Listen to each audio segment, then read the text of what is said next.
Eh bien, salut, j'espère que vous allez bien. Dans cette deuxième partie de notre vidéo de formation, nous allons parler aujourd'hui de l'outil rectangle de sélection et de l'outil pour les peintures associé à l'outil de déplacement. Nous allons voir comment déplacer une zone sélectionnée avec l'outil de déplacement dans Photoshop CC 2022. Abonnez-vous pour vos nouveaux visiteurs et c'est parti, place à notre tutoriel.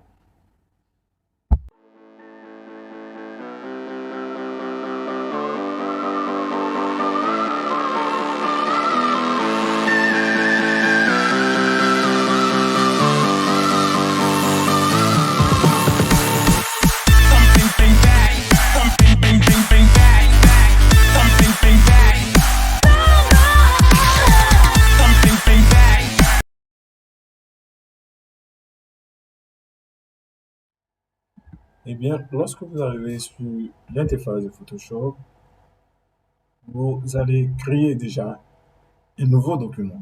Pour ce faire, vous avez l'option d'aller dans les fichiers,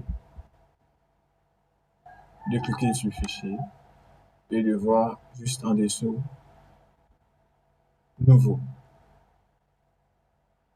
Le raccourci est CTRL N ou vous pouvez directement créer un nouveau document direct sur l'interface d'accueil. Et vous verrez également à votre droite ici l'interface sur les fichiers récents sur lesquels nous avons travaillé. Là, vous verrez également la disposition.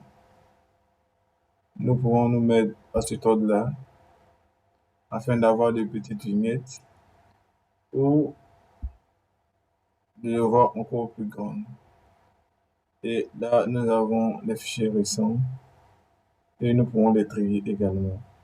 Là, vous pouvez descendre et voir tous les dossiers sur lesquels nous avons travaillé. Donc, vous avez deux options pour ouvrir votre nouveau document. Soit vous allez dans le fichier ou directement à l'accueil, vous créez un nouveau. Nous allons créer un nouveau directement à l'accueil.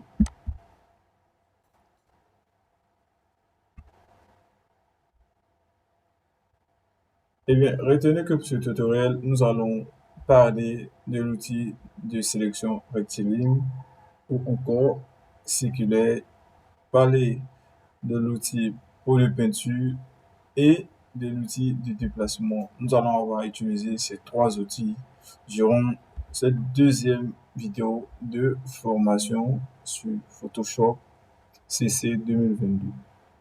Nous allons donner un titre à notre document déjà. Nous allons l'appeler outil de sélection rectangle.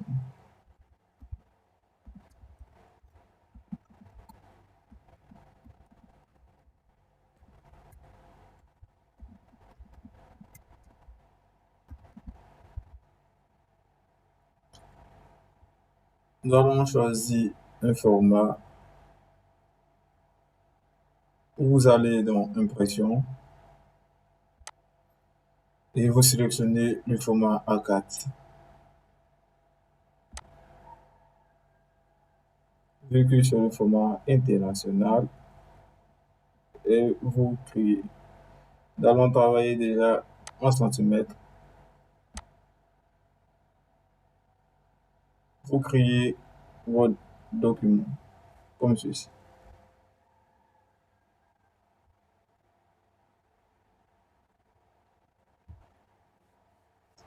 Une fois votre document créé, je vais à présent ouvrir une image et je vous ai mis le lien de l'image dans la description. Vous pouvez télécharger la même image et reproduire sur TS6 comme je le fais.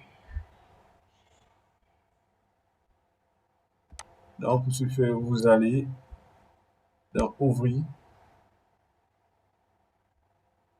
Fichier Ouvrir et vous sélectionnez votre image comme ceci. Je vous mettrai le lien de téléchargement de cette image dans la description. Puis, vous cliquez sur le bouton Ouvrir.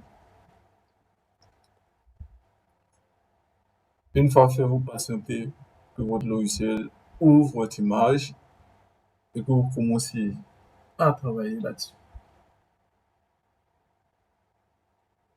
Alors, nous allons travailler avec l'outil de déplacement, l'outil de sélection rectangle, l'outil de sélection cylindrique et l'outil pot de peinture.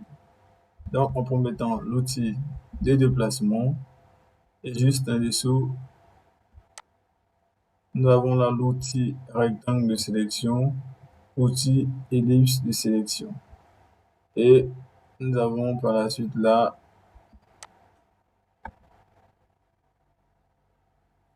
vous faites un clic, l'outil pot de peinture. Nous allons sélectionner à présent l'outil de déplacement. Dans la vidéo précédente, nous avons vu comment déplacer des formes, comment déplacer un ensemble de formes, comment déplacer euh, une forme. Dans cette vidéo, nous allons voir comment déplacer une image ou un document vers un autre. C'est bon? Alors, pour ce faire, vous allez venir par sélectionner votre document. Rassurez-vous bien que vous êtes sur l'image et vous maintenez votre clic gauche enfoncé comme ceci et vous glissez déposer. Vous verrez comme ceci une flèche apparaître avec un carré et le signe plus juste en dessous pour vous dire que votre sélection était bien faite. Et vous pouvez laisser votre sélection de tout à l'heure dans de nouveaux documents comme ceci. Vous n'avez qu'à enlever votre main sur la touche et votre image sera à présent dans votre plan de travail. C'est aussi simple qu'à faire. Pour annuler l'action, vous faites CTRL Z sur ceux qui ont un système Windows, ceux qui sont sur MacBook, vous faites commande Z. Et vous pouvez tout de même aller également dans le menu au-dessus, cliquer sur le bouton édition, le menu édition et annuler le déplacement du calque. Donc, une fois que vous annulez, vous verrez que vous n'aurez plus votre image dans votre premier plan. Et pour reproduire cet exercice, vous pouvez changer le nom de votre document. Là, nous sommes sur l'outil de sélection rectangle. Et là, nous avons notre image Juno Joe. Donc, vous cliquez sur Juno Joe, comme ceci. Vous sélectionnez à nouveau en maintenant votre clic gauche enfoncé et vous glissez déposer l'image dans votre nouveau document. Rassurez-vous que la flèche a bien pris votre image en compte et assurez-vous de voir le petit symbole plus en dessous pour être sûr que vous avez pris votre image. Il se peut que vous puissiez ne pas sélectionner une image et la glisser déposer comme ceci. Une fois fait, vous supprimez également à nouveau, vous faites CTRL Z.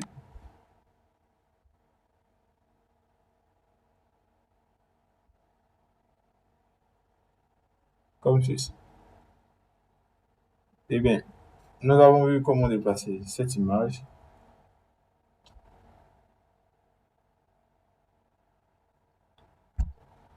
Nous allons à présent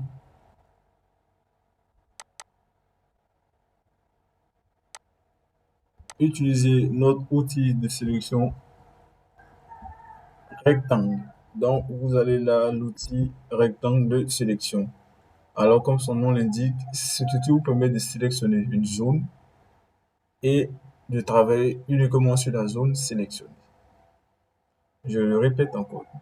Cet outil vous permet de sélectionner une zone et vous permet de travailler uniquement dans la zone sélectionnée. En dehors de cette zone, vous ne pouvez apporter aucune modification sur cet élément si ce n'est la zone sélectionnée. Bon, passons maintenant à la pratique. Je vais cependant sélectionner juste le sol sur lequel la belle demoiselle est assise, comme ceci, avec l'outil de sélection rectangle. Et lorsque je vais faire, vous verrez une sélection rectangle apparaître à ma forme. Comment reproduire cet exercice? Vous sélectionnez l'outil de rectangle, vous repositionnez en maintenant votre clic gauche enfoncé, puis vous tirez jusqu'à atteindre la forme que vous souhaitez et vous laissez. Ainsi se forme votre sélection. Une fois la sélection faite, vous pouvez déplacer cette sélection à l'aide de votre touche du clavier. La touche avant, arrière, vous pouvez descendre vers le bas, également monter grâce à l'outil de sélection. Et une fois votre sélection faite, vous pouvez par la suite cliquer sur le bouton de déplacement afin de déplacer la zone sélectionnée uniquement, comme ceci. Et lorsque vous le faites, vous verrez une paire de ciseaux apparaître sur cette zone-là pour dire que vous pouvez couper la sélection et la poser ailleurs. Ne manquez pas.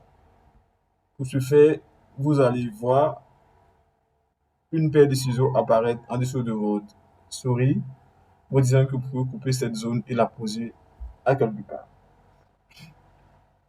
Alors, nous allons reproduire ce test de tout à l'heure. Nous allons sélectionner cette zone avec l'outil de déplacement et comme ceci. Très bien. Vous voyez que nous avons déplacé cet élément qui était au sol dans l'espace, au-dessus de la jeune fille, grâce à l'outil de déplacement associé à l'outil de sélection rectangle. Grâce à l'outil de déplacement associé à l'outil de déplacement rectangle, nous allons aller dans Édition et nous allons annuler cette action où vous faites CTRL Z, annuler l'action. Vous allez dans Édition, annuler le déplacement. Vous pouvez également annuler encore votre sélection. Annuler, voilà, comme ceci. À chaque fois, vous pouvez annuler l'action jusqu'à ne plus rien avoir, comme ceci. Alors, pour faire cette combinaison, nous avons utilisé l'outil de déplacement et l'outil de sélection rectangle. Nous allons reproduire cet exercice avec l'outil de sélection ellipse. Pour ce faire, vous vous positionnez sur l'outil de sélection rectangle de tout à l'heure, puis vous faites un clic. Vous verrez juste à votre droite apparaître une fenêtre. Vous sélectionnez uniquement l'outil ellipse. Alors là, nous n'aurons plus une forme rectangulaire, mais nous aurons plutôt une forme circulaire. Donc, vous pouvez également tracer comme ceci, en maintenant votre touche enfoncée et atteindre le niveau que vous voulez. Une fois la sélection faite, vous verrez qu'à l'intérieur, à l'extérieur, vous avez une croix, à l'intérieur, vous avez une forme. Vous pouvez cependant déplacer cette forme en utilisant les touches directionnelles avant, arrière pour sélectionner la zone que vous voulez pour être plus précis. Sélectionner la zone arrière. Si par exemple je veux sélectionner un bout de morceau de la demoiselle pour déplacer en même temps que mon fond, je vais jusqu'à me positionner sur elle comme ceci. Je prends par exemple jusqu'à sa cuisse et je suis satisfait de la zone que je vais sélectionner. Je passe par la suite à cliquer sur mon outil de déplacement comme ceci. Pour déplacer, nous avons vu notre paire de ciseaux apparaître. Vous pouvez déplacer maintenant cette partie en cliquant sur l'image et en déplaçant votre maille comme ceci. Voilà, c'est un peu cette méthode qui vous permettra de faire des montages de photos, de faire des montages. Voilà, c'est un peu ça. Déplacer des éléments d'un point A à un point B aussi facilement. Nous allons annuler notre action en faisant CTRL Z sur Windows et commande Z sur un MacBook. Donc, vous faites CTRL Z pour annuler l'action. À nouveau, vous faites CTRL Z pour annuler l'action de déplacement. À nouveau, vous faites CTRL Z pour annuler la sélection. Une fois fait, nous avons utilisé l'outil de sélection polygonale et l'outil de sélection rectangle et l'outil l'ellipse de sélection. Une fois fait, à présent, nous allons utiliser à nouveau notre outil de sélection rectangle comme ceci. Et je vais cependant sélectionner cette partie de notre lampadaire comme ceci. Voilà. Vous mettez votre clic gauche enfoncé afin de sélectionner la zone que vous souhaitez et vous pouvez changer de. Une fois que j'ai ma sélection, alors nous allons ajouter un autre outil à cet outil que nous avons utilisé. Nous avons utilisé l'outil de sélection et l'outil de déplacement. Nous allons à présent utiliser un autre outil qui s'appelle outil pour de peinture. Lorsque vous descendez, vous avez cet outil-là qui apparaît juste là. Alors, retenez que l'outil pour de peinture permet de changer la couleur d'un objet et vous permet de changer la couleur d'un objet. Une fois que votre sélection est faite, vous vous rassurez de cliquer sur la couleur qui vous sert. Pour ce faire, vous venez sur la première couleur ici et vous choisissez la couleur qui vous sert d'abord. Choisissez la couleur qui vous sert.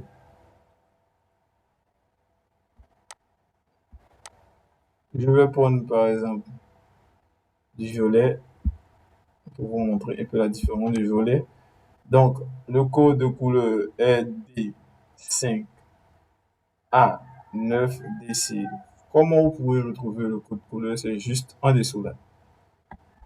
À ce niveau, vous verrez le code de couleur. Vous validez avec la touche Entrée comme ceci et vous appliquez la couleur. Lorsque vous voyez le signe plus apparaître et que vous ne voyez pas le symbole, le type de peinture, c'est simple, ne paniquez pas. C'est juste que soit vous avez la touche majuscule en activée. Donc, pour pouvoir voir le type de peinture, vous cliquez sur votre bouton pour verrouiller. Et là, vous avez votre outil qui apparaît. Lorsque vous passez en mode majuscule, vous avez une croix. En mode vous avez votre outil qui apparaît. Et là, la zone sélectionnée, vous venez tout simplement, vous cliquez sur cette zone et vous verrez que la couleur que vous avez sélectionnée tout à l'heure apparaîtra sur votre zone de sélection, comme ceci. Voilà. Et une fois fait, vous faites CTRL Z pour désélectionner la zone. Vous faites, pardon, une fois que c'est fait, vous faites CTRL D pour désélectionner la zone. CTRL D pour désélectionner la zone où vous allez dans le menu au-dessous. Retenez que nous avons trois zones de section dans lesquelles nous allons travailler. La barre des menus à votre au-dessus. À votre droite, nous avons les fenêtres. À votre gauche, la palette des outils. Donc, vous partez dans le menu. Après les textes, vous cliquez sur sélection et vous allez voir ici désélectionner ou CTRL D. Alors, vous cliquez sur désélectionner pour désélectionner la zone de tout à l'heure. Et une fois fait, vous verrez que voilà, vous avez une modification qui est faite. Vous pouvez tout de même sélectionner un ensemble d'éléments sans avoir à cliquer ou à sélectionner cet ensemble-là. Modifier une couleur unique comme ceci. Je vais essayer de changer la couleur de toutes ces barres blanches. Je me positionne uniquement sur ces barres et j'applique à nouveau l'outil pour de peinture comme ceci. Vous voyez, vous appliquez à nouveau, vous appliquez à nouveau, vous appliquez à nouveau, vous appliquez à nouveau, comme ceci. Vous appliquez à nouveau comme ceci. Là, vous constatez que l'outil de pot de peinture n'agit pas seulement avec l'outil de sélection rectangle, mais elle est indépendante. Vous pouvez cliquer sur le support sur lequel vous voulez et appliquer la couleur de partout. Lorsque vous faites une fausse manipulation, n'oubliez pas d'aller dans les fichiers dans le menu édition puis annuler l'action. Ou vous faites CTRL Z sur Windows et vous faites commande Z sur MacBook. C'était tout pour ce tutoriel. J'espère que vous avez pris plaisir et que vous pouvez reproduire ce test chez vous au prochain tutoriel de Jason Patrick. N'oubliez pas surtout de vous abonner.